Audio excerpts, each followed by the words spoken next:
ನಮಸ್ಕಾರ ಸ್ನೇಹಿತರೆ, ಎಲ್ಲರೂ ನೀವು ಚೆನ್ನಾಗಿದ್ದೀರಾ ಅಂತ ನಾನು ಭಾವಿಸ್ತೀನಿ. ಸ್ನೇಹಿತರೆ, ಇವತ್ತಿನ ವಿಡಿಯೋದಲ್ಲಿ ಮಾವಿನ ಹಣ್ಣಿನಿಂದ ಚಟ್ನಿ ಮಾಡೋಣ ಬನ್ನಿ ಸ್ನೇಹಿತರೆ. ಅದಕ್ಕೆ ಬೇಕಾಗುವ ಪದಾರ್ಥಗಳು: 4 ಹಸಿ ಮಾವಿನಕಾಯಿ, 7 ರಿಂದ 8 ಒಣಮೆಣಸಿನ್ಕಾಯಿ, ಜೀರಿಗೆ, ಉಪ್ಪು, ಈರುಳ್ಳಿ, ಬೆಳ್ಳುಳ್ಳಿ, ಕೊತ್ತಂಬರಿ ಸೊಪ್ಪು, ಕರಿಬೇವು, ಉದ್ದಿನಬೇಳೆ, ಹೆಸರುಬೇಳೆ, ಕಡಲೆಬೇಳೆ ತಗೊಂಡಿದ್ದೀನಿ ಸ್ನೇಹಿತರೆ. ಇವಾಗ ನಾವು ಮಾವಿನ ಹಣ್ಣಿಗೆ ಸಿಪ್ಪೆಯನ್ನು ಈ ಥರ ತೆಗಿಬೇಕು ಸ್ನೇಹಿತರೆ.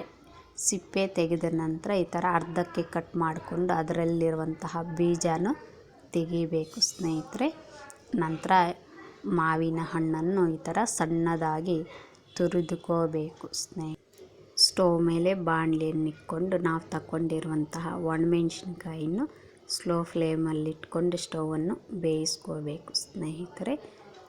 ಮಾವಿನಕಾಯಿ ಚಟ್ನಿಗೆ ಒಣಮೆಣಸಿನ್ಕಾಯಿ ಸ್ವಲ್ಪ ಜಾಸ್ತಿನೇ ಹಾಕ್ಕೋಬೇಕು, ಯಾಕಂದರೆ ಮಾವಿನಕಾಯಿ ಹುಳಿ ಇರುತ್ತೆ ಸ್ನೇಹಿತರೆ. ಅದಕ್ಕಾಗಿ ಕೊನೆಯದಾಗಿ ಜೀರಿಗೆಯನ್ನು ಹಾಕ್ಕೊಂಡು ಬೇಯಿಸ್ಕೊಂಡು ಪಕ್ಕಕ್ಕೆ ಇಟ್ಕೋಬೇಕು ಸ್ನೇಹಿತರೆ. ನಂತರ ಒರಳು ಕಲ್ಲಿಗೆ ನಾವು ಬೇಯಿಸ್ಕೊಂಡಿರುವ ಒಣಮೆಣಸಿನ್ಕಾಯಿ, ಜೀರಿಗೆ, ರುಚಿಗೆ ತಕ್ಕ ಉಪ್ಪನ್ನು ಹಾಕ್ಕೊಂಡು ಈ ಥರ ಕುಟ್ಕೋಬೇಕು ಸ್ನೇಹಿತರೆ. ನಾನು ಒನಕೆ ತಗೊಂಡು ಕುಟ್ತಾಯಿದ್ದೀನಿ ನೋಡಿ ಸ್ನೇಹಿತರೆ. ಈ ಥರ ಪುಡಿ ಆಗಬೇಕು ಸ್ನೇಹಿತರೆ, ಜೀರಿಗೆ, ಉಪ್ಪು ಮತ್ತು ಒಣಮೆಣಸಿನ್ಕಾಯಿ. ನಂತರ ಬೆಳ್ಳುಳ್ಳಿಯನ್ನು ಸಹ ಕಚ್ಚಾಪಚ್ಚವಾಗಿ ನಾವು ಕುಟ್ಕೋಬೇಕು.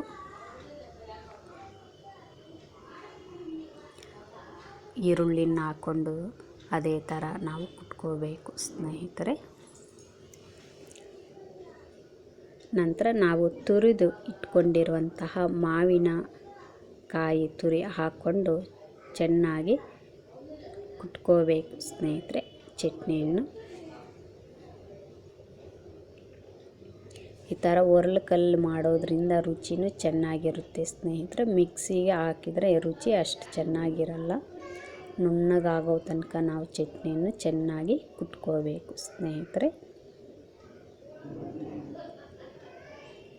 ನೋಡಿ ಸ್ನೇಹಿತರೆ, ಇನ್ನು ಕೊನೆಯದಾಗಿ ಕೊತ್ತಂಬರಿ ಸೊಪ್ಪನ್ನು ಹಾಕ್ಕೊಂಡು ಚೆನ್ನಾಗಿ ಜಜ್ಕೋಬೇಕು ಚಟ್ನಿಯನ್ನು.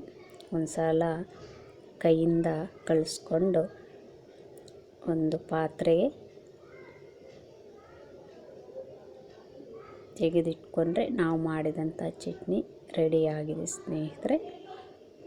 ಇನ್ನಿದಕ್ಕೆ ನಾವು ಒಗ್ಗರಣೆ ಹಾಕ್ಕೋಬೇಕು. ಬಾಣಲೆಯನ್ನು ಸ್ಟವ್ ಮೇಲೆ ಇಟ್ಕೊಂಡು ಎಣ್ಣೆ ಹಾಕ್ಕೋಬೇಕು ಸ್ನೇಹಿತರೆ. ಎಣ್ಣೆ ಬಿಸಿ ಆದ ನಂತರ ಉದ್ದಿನಬೇಳೆ, ಹೆಸರುಬೇಳೆ, ಕಡಲೆಬೇಳೆ ಹಾಕ್ಕೊಂಡು ಕೆಂಪಗೆ ಆಗೋ ತನಕ ನಾವು ಬೇಯಿಸ್ಕೋಬೇಕು. ನಂತರ 2 ಒಣಮೆಣಸಿನ್ಕಾಯಿ, ಜೀರಿಗೆ, ಸಾಸಿವೆ ಹಾಕ್ಕೋಬೇಕು ಸ್ನೇಹಿತರೆ. ಈರುಳ್ಳಿಯನ್ನು ಸ್ವಲ್ಪ ಜಾಸ್ತಿನೇ ಕಟ್ ಮಾಡಿಕೊಂಡು ಹಾಕ್ಕೋಬೇಕು. ಇನ್ನು ಕೊನೆಯದಾಗಿ ಸ್ವಲ್ಪ ಕರಿಬೇವು ಹಾಕ್ಕೊಂಡು ಬೇಯಿಸ್ಕೋಬೇಕು ಸ್ನೇಹಿತರೆ. ಒಗ್ಗರಣೆ ಕೆಂಪಗೆ ಆಗೋ ತನಕ ನಾವು ಬೇಯಿಸ್ಕೋಬೇಕು. ಕೆಂಪಗೆ ಆಗಿದೆ ಸ್ನೇಹಿತರೆ. ನಾವು ಕುಟ್ಕೊಂಡಿರುವಂತಹ ಮಾವಿನಕಾಯಿ ಚಟ್ನಿಯನ್ನು ಹಾಕ್ಕೊಂಡು ಒಂದು ಸಲ ಕಳಿಸ್ಕೋಬೇಕು. 2 ನಿಮಿಷ ಸ್ಲೋ ಫ್ಲೇಮಲ್ಲಿ ಚಟ್ನಿಯನ್ನು ಬೇಯಿಸ್ಕೊಂಡ್ರೆ ನಾವು ಮಾಡಿದಂತಹ ಮಾವಿನಕಾಯಿ ಚಟ್ನಿ ರೆಡಿಯಾಗಿದೆ ಸ್ನೇಹಿತರೆ. ಈ ವಿಡಿಯೋ ನಿಮಗೆ ಇಷ್ಟ ಆದರೆ ಲೈಕ್ ಮಾಡಿ, ಶೇರ್ ಮಾಡಿ, ಹಾಗೆ ಸಬ್ಸ್ಕ್ರೈಬ್ ಮಾಡ್ಕೊಳ್ಳಿ ಸ್ನೇಹಿತರೆ. ಈ ವಿಡಿಯೋವನ್ನು ನೋಡಿದ್ದಕ್ಕಾಗಿ ಎಲ್ಲರಿಗೂ ಧನ್ಯವಾದಗಳು.